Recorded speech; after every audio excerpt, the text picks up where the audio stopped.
നമസ്കാരം ഫുഡ് കേരള ന്യൂസിലേക്ക് സ്വാഗതം. ബ്രിട്ടീഷ് പത്രമായ ഡെയിലി മെയിലിന്റെ ഒന്നാമത്തെ പേജിൽ തന്നെ വളരെ പ്രധാനപ്പെട്ട ഒരു വാർത്ത വന്നു.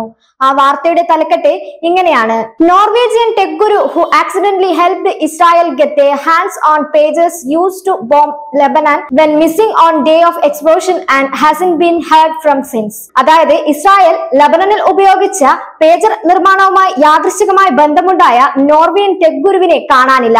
അദ്ദേഹത്തെ പോലീസ് തിരയുന്നു എന്നതാണ് വാർത്ത.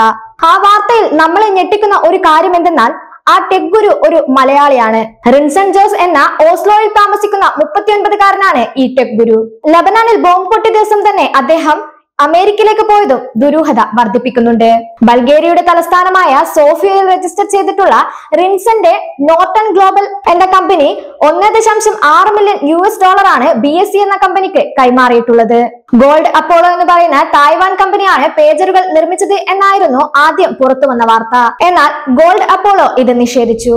ഗോൾഡ് അപ്പോളോയുടെ ബ്രാൻഡ് നെയിം ഉപയോഗിച്ച് പേജർ ഉൽപ്പാദിപ്പിക്കാൻ ബൾഗേറിയയിലെ BSE എന്ന കമ്പനിക്ക് അനുമതി നൽകി എന്ന് ഗോൾഡ് അപ്പോളോ ഉടമ വ്യക്തമാക്കി. അതിനാൽ തന്നെ BSE ആണ് ഇത് ഉൽപ്പാദിപ്പിച്ചത് എന്നായി സംശയങ്ങൾ. എന്നാൽ BSE ഉടമ ക്രിസ്ത്യാനോ ബാർസോണ തങ്ങൾ ഒരു കൺസൾട്ടന്റ് മാത്രമാണെന്നും പേജർ ഉണ്ടാക്കുന്നില്ല എന്നും വ്യക്തമാക്കി. ഗോൾഡ് അപ്പോളോയും BSEയും പേജർ ഉണ്ടാക്കിയിട്ടില്ല എന്ന് വ്യക്തമാക്കിയതോടെയാണ് അന്വേഷണം റിൻസണിലേക്ക് എത്തുന്നത്. അതിന് കാരണം റിൻസൺ ജോസിന്റെ ഉടമസ്ഥതയിലുള്ള കമ്പനിയാണ് BSEക്ക് $1.6 മില്യൺ കൈമാറിയത്. അതിനാൽ തന്നെ നോർട്ടൺ ഗ്ലോബൽ എന്ന കമ്പനി ഇതിൽ മൂന്നാം തരത്തിൽ ബന്ധപ്പെട്ടിരിക്കുന്നു എന്ന് വ്യക്തമായി. എന്നാൽ എങ്ങനെയാണ് റിൻസന്റെ കമ്പനി ഈ ഇടപാടിന്റെ ഇടനിലക്കാരനായത്?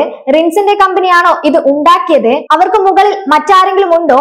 റിൻസന് മൊസാദുമായി പരിചയം ണ്ടോ? ഇത്തരത്തിലുള്ള കാര്യങ്ങളെല്ലാം അവ്യക്തമാണ്. എന്നാൽ ഇയാളുടേത് ഒരു കടലാസ് കമ്പനിയാണ് എന്നാണ് അറിയുവാൻ കഴിയുന്നത്. അങ്ങനെ ഒരു കമ്പനി യഥാർത്ഥത്തിൽ കടലാസിൽ മാത്രമേ നടത്തുന്നുള്ളൂ എന്നാണ് വിവിധ വാർത്താ ഏജൻസികൾ റിപ്പോർട്ട് ചെയ്യുന്നത്. ഇദ്ദേഹം നോർവേയിലെ NHST എന്ന മാധ്യമ സ്ഥാപനത്തിലാണ് ജോലി ചെയ്യുന്നത് എന്നും ഈ മാധ്യമ സ്ഥാപനത്തിൽ ജോലി ചെയ്യുന്നതിനിടെ 2 ദിവസം മുമ്പ് അമേരിക്കയിലേക്ക് പോയി എന്നുമാണ് റിപ്പോർട്ടുകൾ. റിൻസന്റെ കമ്പനിയും ലബനാനിലെ പേജർ സ്ഫോടനവുമായി ബന്ധമുണ്ട് എന്ന വാർത്തകൾ നോർവേയൻ പത്രങ്ങളിൽ വന്നതോടെ ഇയാൾ ജോലി ചെയ്യുന്ന മാധ്യമ സ്ഥാപനം പോലീസിൽ പരാതിപ്പെടുകയായിരുന്നു. പോണ്ടിച്ചേരി യൂണിവേഴ്സിറ്റിയിൽ പഠനം കഴിഞ്ഞ് 2 വർഷത്തോളം ലണ്ടനിൽ ജോലി ചെയ്തിരുന്ന റിൻസൺ 2015 ഇപ്പോൾ ജോലി ചെയ്യുന്ന സ്ഥാപനത്തിൽ എത്തുന്നത്. ഇയാൾക്ക് നോർവീനിയൻ പൗരത്വവും ഉണ്ട്. അതേസമയം ഇസ്രായേൽ ഉടമസ്ഥാവകാശമുള്ള മാംഡാം അസോസിയേറ്റ് എന്ന സ്ഥാപനത്തിന്റെ വെബ്സൈറ്റ് ആയ ഫൗണ്ടേഴ്സ് നേഷൻ എന്ന വെബ്സൈറ്റിൽ ആർക്കെങ്കിലും സ്റ്റാർട്ടപ്പ് ചെയ്യാൻ താല്പര്യമുണ്ടെങ്കിൽ ഇൻവെസ്റ്റേഷന് ലഭ്യമാണ് എന്ന തരത്തിൽ റിൻസൺ പരസ്യം കൊടുത്തതിന്റെ വിവരങ്ങളും ലഭ്യമാണ്. ഇസ്രായേലിൽ സ്റ്റാർട്ടപ്പുകൾ തുടങ്ങുന്നതിനുള്ള പോസ്റ്റുകളും വാർത്തകളുമാണ് ഈ വെബ്സൈറ്റിൽ ഉള്ളത്.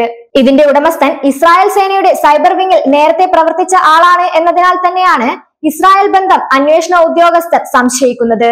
ഇതുവരെ റിൻസന് മൊസാദുമായോ ഇസ്രായേലുമായോ ഏതെങ്കിലും തരത്തിലുള്ള ബന്ധമുണ്ട് എന്ന് തെളിഞ്ഞിട്ടില്ല. ഒരുപക്ഷെ മൊസാദുമായുള്ള ബന്ധം അറിയാതെയാവാം ഇദ്ദേഹം പണം കൈമാറിയത്. റിൻസൺ മൊസാദിന്റെ ഒരു ഇരയായതാവാം എന്നും നിഗമനങ്ങളുണ്ട്.